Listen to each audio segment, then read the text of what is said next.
The reign of Lester Lloyd Coke, aka Jim Brown. Lester Lloyd Coke was born in 1947 in Denhamtown, West Kingston, Jamaica. As a young boy growing up, he was known by the name Bye Bye by his school friends and elders.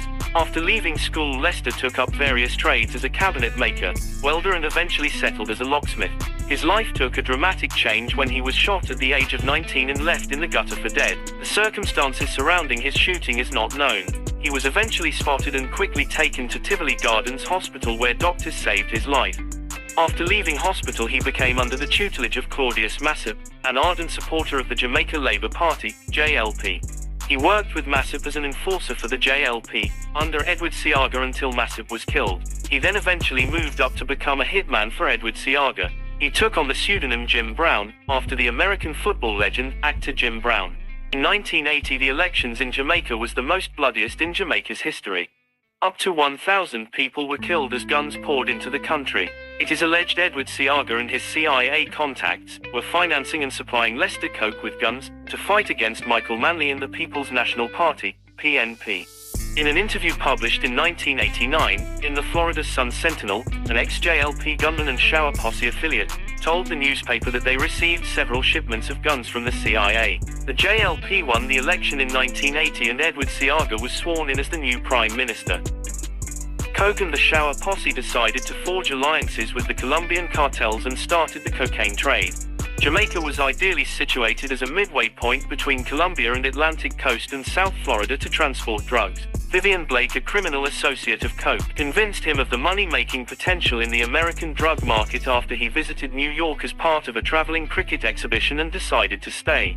Another reason Coke decided to leave Jamaica was because in May 1984 a warrant was issued for his arrest following a mass slaughter that took place in Rima, officially called Wilton Gardens in St. Andrews. Coke and members of the Shower Posse allegedly, armed with M16 rifles, shot 12 men dead who were members of the JLP and threatened to switch to the PNP. This sent shockwaves through Jamaica. Edward Seaga realized the Shower Posse was out of control. He thought it was best for all concerned that Coke left the country. Even with a warrant out for his arrest, Coke was able to board a plane to Miami. Coke was in Miami for less than 6 weeks when he ordered another massacre. High on cocaine, Coke was robbed of money and jewelry at a crack house in a slum section of Miami. He called up a team of Shower Posse gunmen, and together they executed 5 people in the crack house, including a pregnant woman who reportedly begged for her life. Charles Little Nut Miller was amongst the Shower Posse gunmen, who would eventually turn state's witness against the Shower Posse after he was arrested in 1989. Another Shower Posse member police linked to the killings was Vivian Blake. Coke was the muscle and Vivian Blake was the brains behind the Shower Posse's expansion into the Miami crack cocaine trade. The Shower Posse began to believe they were untouchable. In 1985, gunmen opened fire at a crowded reggae event at the Firemen's Benevolent Hall in Fort Lauderdale. They wounded 3 partygoers and killed the DJ, who was allied with the Shower Posse's arch-rivals, the Spangler Posse. The Spangler's posse was headed by Kenneth Black, aka Skeng Don, who was the Don from Manchester, Jamaica. In 1985, Oakland, New Jersey, they engaged members of the Spangler's posse once again. They killed 3 and wounded 23. In 1992, the Shower Posse was involved in another shootout at a Miami restaurant called Taste of the Islands. 4 Shower Posse gunmen emerged from the bathroom and sprayed the dance floor with automatic weapons. 4 people were killed and 17 wounded as partygoers screamed and dived under tables. In 1987, the Immigration and Naturalization Service caught up with Coke and deported him to Jamaica to face charges in the Rima killings. Soon after he returned to Jamaica, Coke killed again, this time a bus driver, Jerome White.